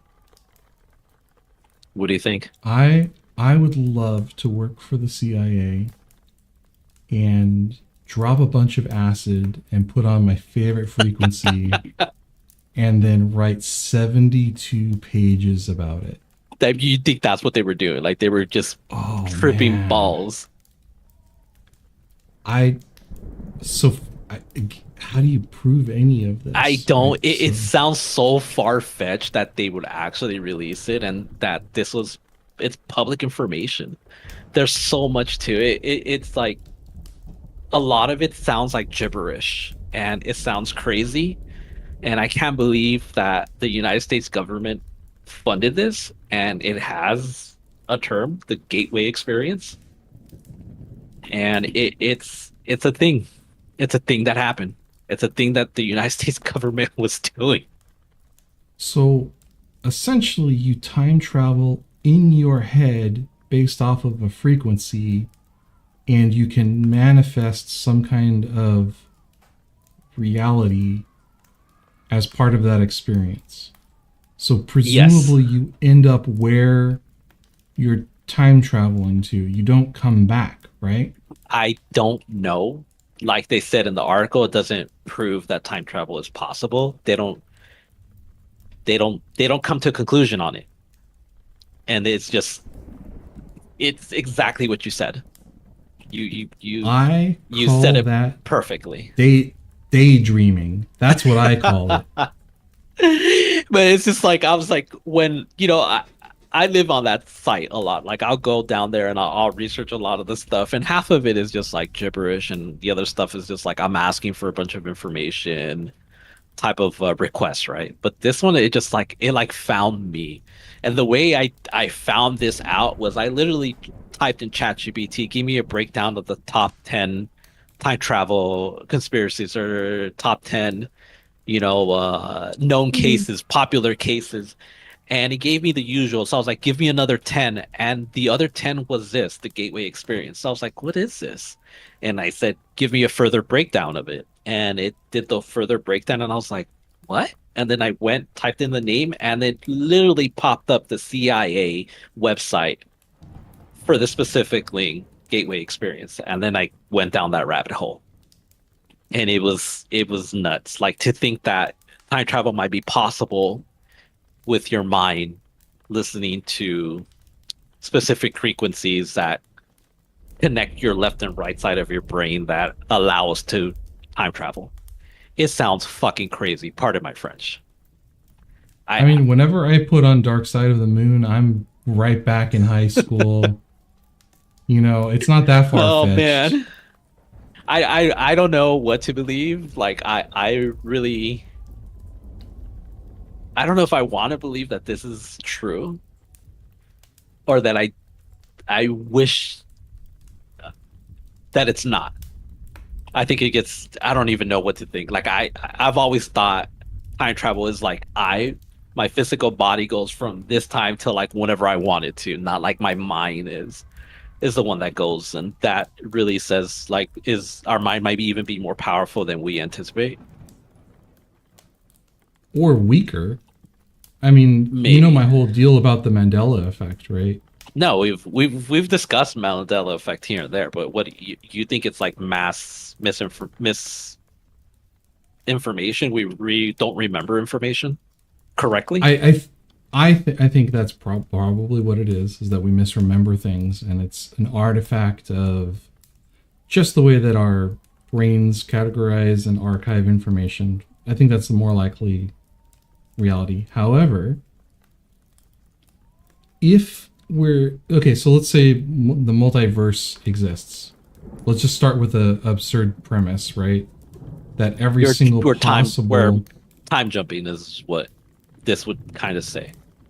Don't even take time into consideration. Just think about, like, every single possible outcome for everything exists in parallel, right? So down to sneezing, down to just any choice that matters, right? There's always a branch somewhere, and you exist in there. You exist there, and your brain is processing a thread through this and picking out the events that have occurred, right? If you take like some kind of framework like that's in that space, this would make sense in some ways. You're able to jump between parallel experiences that are happening. And what I'm saying is that your brain is like a processor, and it's processing all of these things. You're existing in all of these things all at once, but you're only experiencing whatever the one your brain is processing is as true.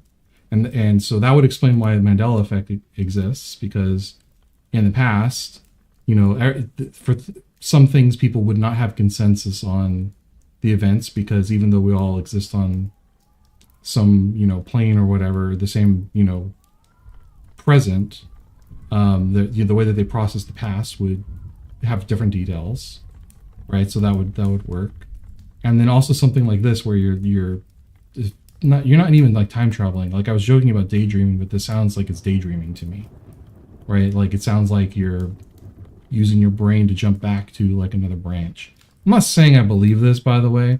I'm saying that, if you start to go down the sci-fi rabbit hole, right, and try to account for this, you end up with something like that. And that's been kind of like a consistent sort of setup for some other strange phenomena. I don't believe it's true. I just think it's something interesting on paper. But it would feed into something like this in an interesting way, I would think. I could see this on Netflix. You throw in a protagonist and as a movie, is what you're saying? This cells. could be a movie. Like, yeah, I'm gonna sit down in a chair. I'm gonna connect Hell this yeah. thing to my brain. It's gonna pumping with electricity, and it's gonna connect my left and right side of the hemisphere. And then I'm gonna be like, then travel back in time. Is that how it would be? Yeah, absolutely. What if 100%, man. yeah? What if I really describe the process of how they really do it? I agree with you. I don't think this is real. I don't think this is. I think this is somewhat They're tripping Where on did they LSD. even pull out this idea from? Yeah, because it sounds like they just dropped a bunch of acid, and then they were like, "Oh man, let's write for 72 pages," and this is what they came up with, right? But like, where did the initial idea come from? The frequencies. That's what I want to know. And how? Like, who was that person who presented that to their boss? Like, hey, we know some guy by the name of Robert, so he thinks time travel's possible. And he was telling us that you just have to at least listen to these frequencies, and then we have the possibility of traveling in time. And then who was the one that said it? Like, well, let's do it. Let's see what we get out of it.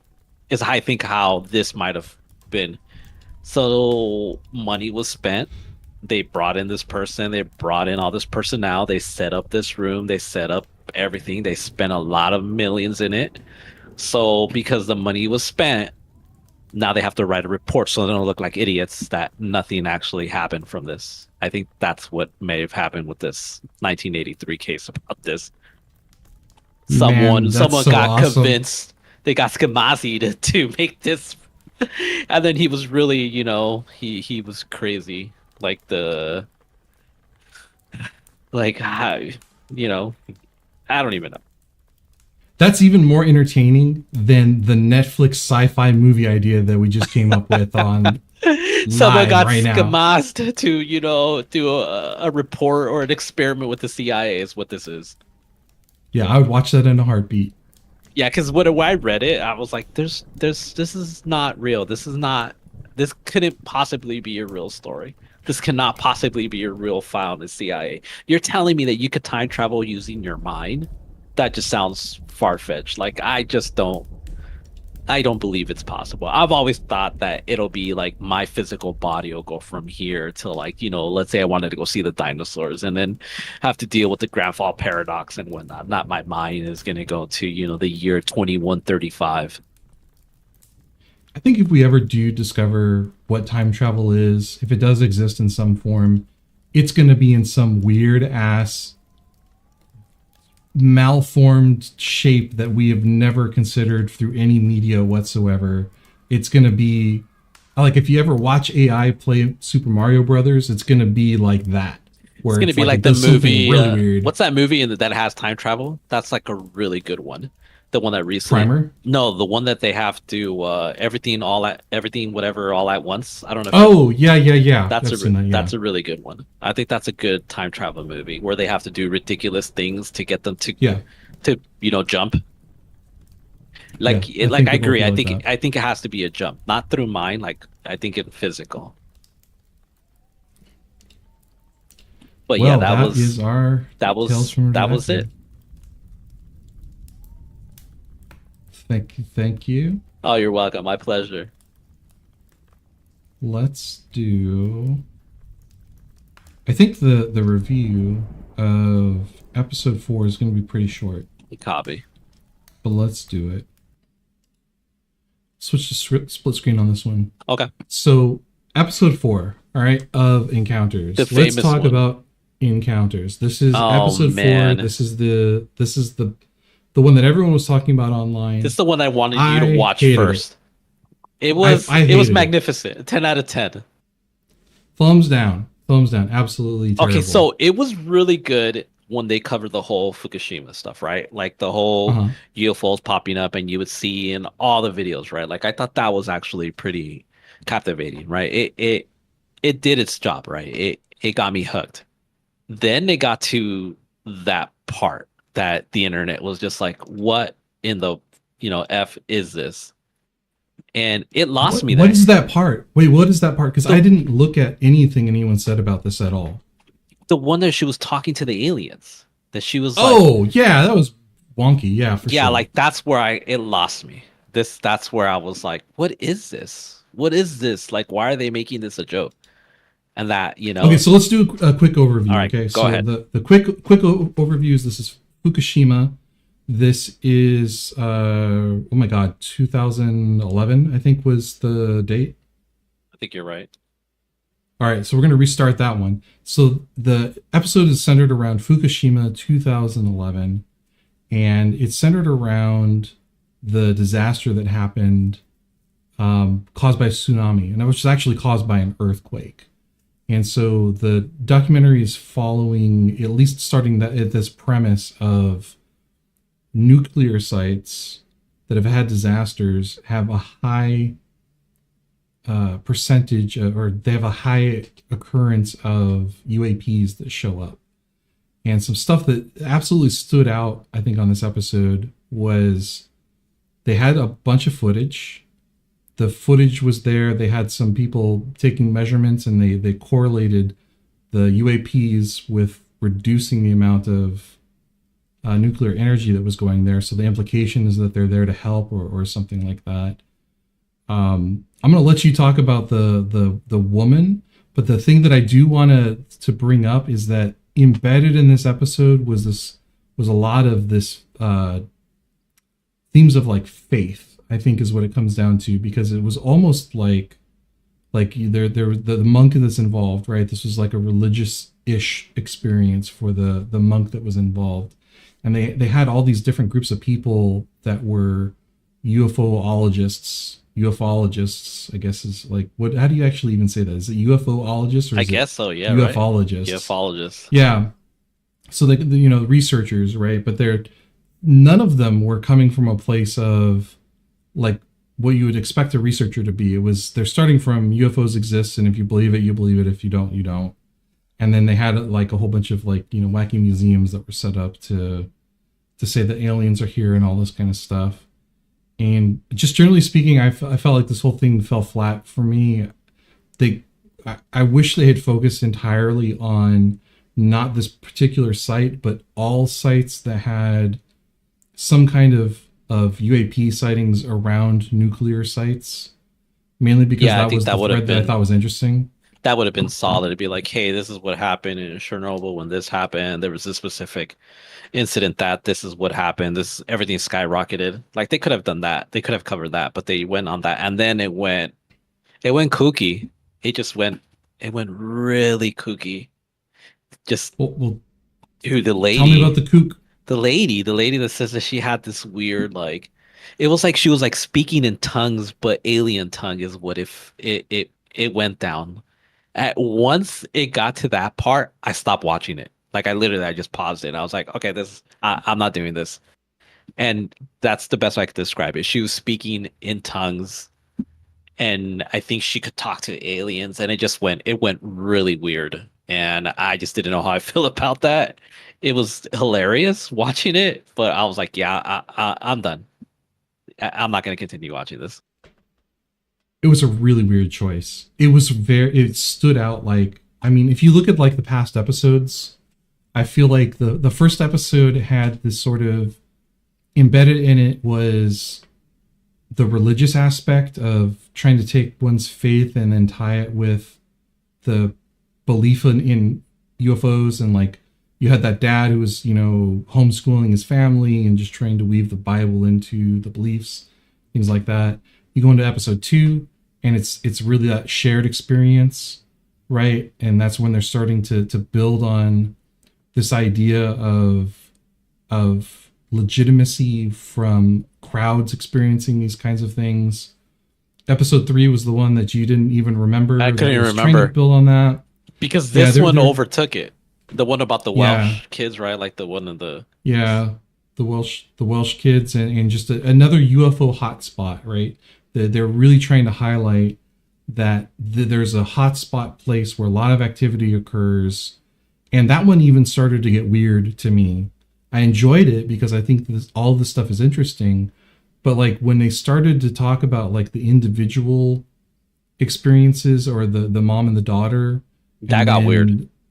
That got weird. And then when they're talking about like the family on the farm and how their shared experience was just basically like the Men in Black stuff, like it didn't feel like a coherent story that was being told. It was, and they were trying to make it that, and it just felt like kind of manufactured and strange to me. And then moving into this one, I felt like it hurt this episode so much to have the woman with speaking the personal experience.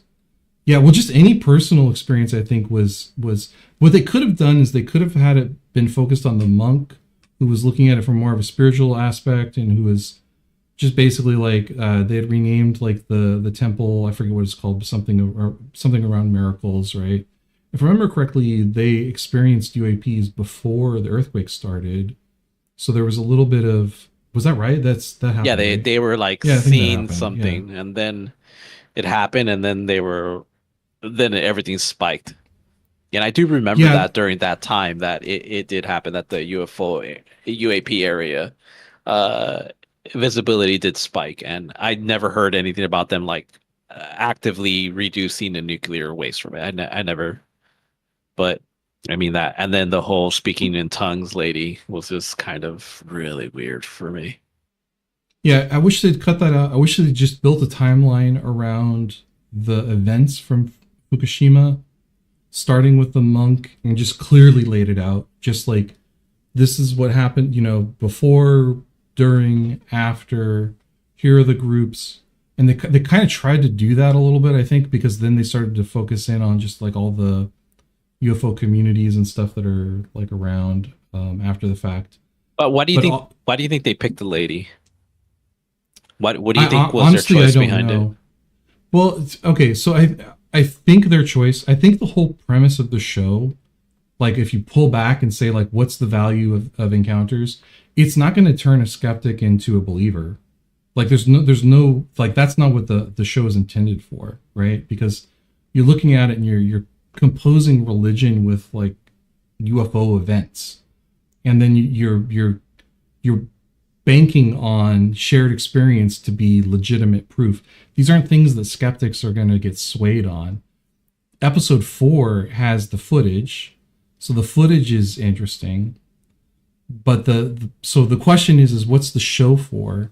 And I think it's really to highlight just individuals' experiences are valid. I think that's really what and I don't know. I would be curious to see what their intent was with the show, but I think that's what they're trying to do is to say, look, there's all these people that are experiencing these things in this category of unexplained UFOs, and you get a lot of backlash for having any beliefs one way or the other. Here's some of the circumstances that screwed some people over, and here's a crazy woman speaking tongues that thinks aliens are talking to her, in counterbalance with what I think they thought was like really compelling evidence, which is the UAP footage, right? So I think if I were putting together a documentary like this, that's what I would say, is that the overall theme is to validate people's experiences, even if they're bizarre or kind of like fringe. I think fringe is probably the friendlier word. And that the end part was sort of meant to be balanced by her. But I don't think it played out that way. And if the internet was on fire about her, coming into this, I would have thought the internet would have been on fire about the footage from the UAPs, right? Like Yeah. that would have been the thing that I would have expected. And I'm realizing now the reason is because I didn't turn off episode 4 like you did, but I blocked all that crap out. Like, so you don't even remember that, like how I was episode. Oh no, I remember, but it's so far down on the things that I cared about that I was just like, like it's not even, you know what I mean? Like it wasn't a yeah, problem to you, person. or I was like, to me, I was like, I don't even remember anything. All I remember is the lady speaking in tongues, and like that's what it was. It's like, yeah, she was speaking in tongues. She was saying like, I see aliens. Like, she was like, it was just so ridiculous, and it took away from like, what they were presenting, the tragedy of what happened, and the economical catastrophe that happened, and environmental catastrophe that happened, and that we're experiencing to Yeah. this day. And I think he just took away from it. And it's like how you said that, the footage of it, it's like it really presented something compelling. Like, it was really strong footage, and it just discredited it really with her. I think it really took away from it. And they had some big claims too. That's the thing that I don't understand, is they're literally claiming that UAPs around a nuclear site were helping clean up the fallout. And I guess that's another thing that I didn't like about this episode, was that, and it's not, this is more a critique of the series, which again, I think that they were trying to validate people's experiences. But like this is a thing that I keep seeing crop up. I'm going to call it the interdimensional Bigfoot syndrome, where you're taking some really fringe belief system and adding another fringe belief system on top of it that's even more fringe, and then by comparison, obviously this other one that you started with looks more legitimate because it's more believable, right? So it's got that aspect to it, and a lot of the people and characters in this episode were making these big leaps, about like the intent of what the aliens are that they've seen. No one knows. No one. We haven't even gotten to the point where we think aliens are legitimately flying around for most people. So adding that extra layer of like they're here to tell us that we're not alone and like, we're going to be safe and comforted and all the crap that is associated with they're here to help us and all this kind of stuff. We don't know any of that stuff. Like who knows what was going on there? And like ascribing all of that intent is really more about the individual who's on the documentary talking about it and what their beliefs are than it is from any objective, like, view of what happened. And I really wish the documentary had been 4 episodes all centered around the nuclear UAP connection, with going into detail about like, well, yeah, they took this measure here and they had some footage here or whatever. That would have been much more interesting. But again, that's not what the series was for. I think the series was for validating people's experiences, which I did enjoy. I have to say, I didn't agree with I think probably episode 2 was the one episode where I was like, okay, yeah, like 50 kids, and adults all claiming that they saw this thing. Something probably happened there. And then on top of it, you got the lawyer, right, who staked his career on it. Something interesting definitely happened there for sure. And episode 4, I think the footage was very interesting, and I'd love to dig into that a little bit more just off the podcast, just to see what that whole thing is about. Yeah, I didn't. Everything else, I didn't deep dive that at all. Like I didn't look up, be like, oh, that's interesting. It's like, are they really here to help us? Like, it's like they know like we're destroying ourselves, or like we're, there's that theory that the UAP activity skyrocketed when we blew up the first atomic bomb. That's when everything, started coming. Everything that we know about that. It's an interesting theory. Yeah, it's a great story. It's just, again, how do you ascribe intent to anything? Because it's like, we're not even at the point where we're like, aliens are here, At least not yet. Some people are. It may never be. Corbin's I'm also okay with it too. Like if it never happens in my lifetime, I guess I'm okay with it too. I don't think I'm even ready for that either. It would change. You'll be on your deathbed. They'll come down and they'll boop you on the nose and then you'll just die. Yeah, probably. Just tap and then you. Your ghost will just be like, what just happened? What happened? He's like You're one walking of us. around. It'll be one. He's like, now there's aliens. I can't us. believe this. Oh man. Yeah, speaking in tongues to us. Yeah, so that's my take on episode 4. I do want to put together. I'm going to do like a little side thing. I think just on the Redacted review channel that's going to cut this up and have it a little bit more of an in-depth review.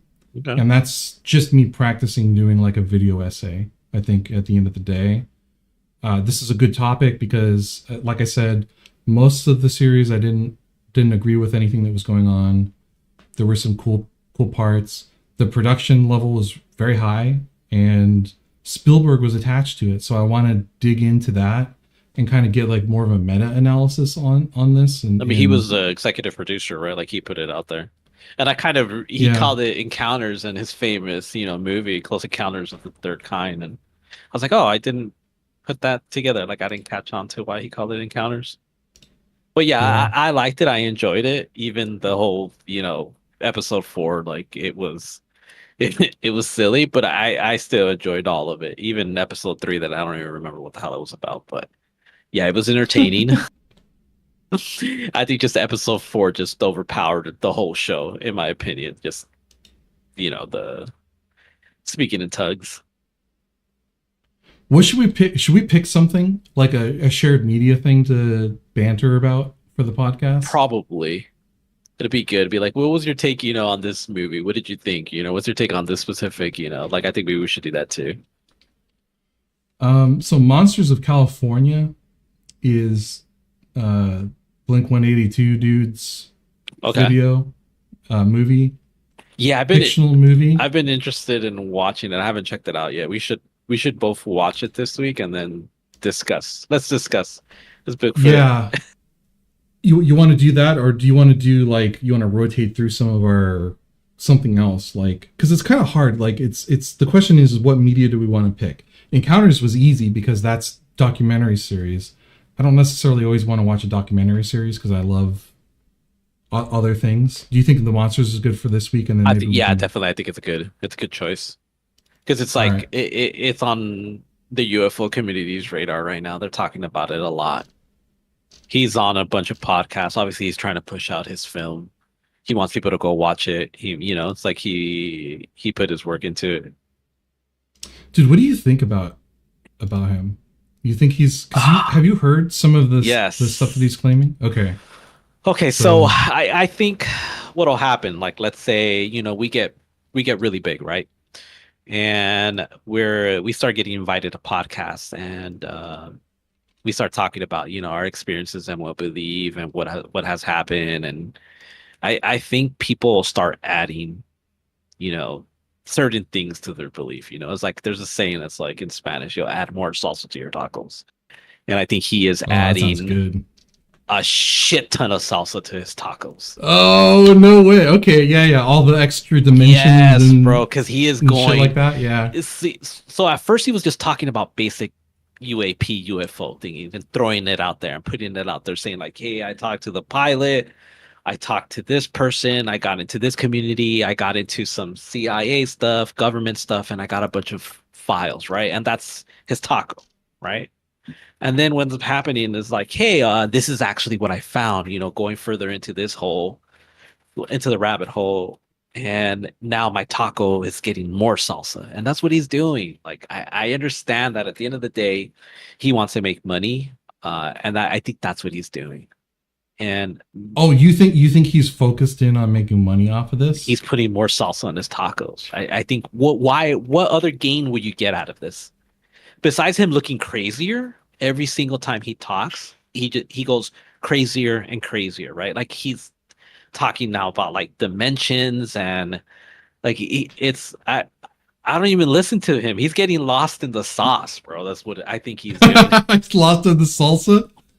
Yeah, and he's drowning in it now. I think he is. And as much as I appreciate what he's doing for the community, I think he's also like, he's adding more sauce.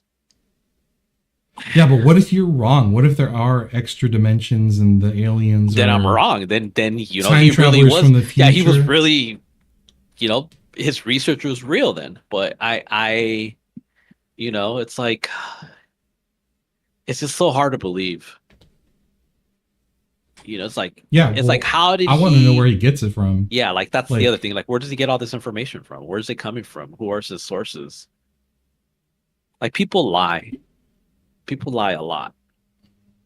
And you start, believing your lies. And I think that's what he's doing. I think he's starting to believe his own lies. And he's probably really good at lying and recognizing that he's lying, and he just keeps going with that.